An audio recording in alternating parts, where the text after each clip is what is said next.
Hello, I'm Andrew Fletcher, Fellow at the Sustainable Nutrition Initiative. New technologies for producing food are attracting a lot of attention and investment. One of the most developed is fermentation-produced protein.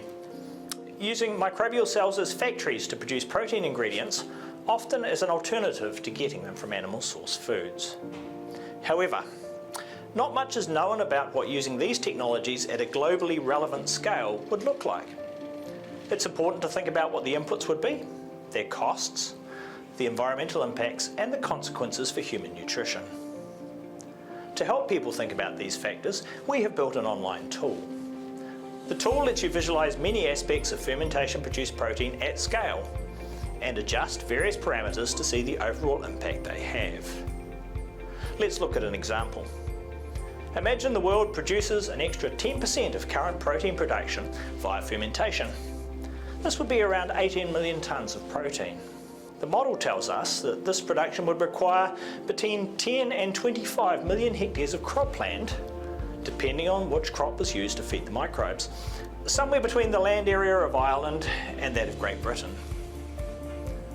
The process from microbial growth through to a dry protein ingredient would use about 1% of current global electricity production, similar to the total electricity production of Norway. Its annual greenhouse gas footprint would be around 160 million tonnes of CO2, at around 9 tonnes per tonne of protein. The ingredients and electricity to run the system would cost a minimum of $54 billion per year, with labour and the cost of building and maintaining the complex equipment on top of this. From a nutrition perspective, of course, we would get the extra 10% of protein, but as a protein powder to be used as a food ingredient rather than a ready-to-eat food. Beyond protein, there would be minimal change as fermentation-produced proteins do not provide any micronutrients. The results of the modelling have been published and the tool is now accessible through the SNI website.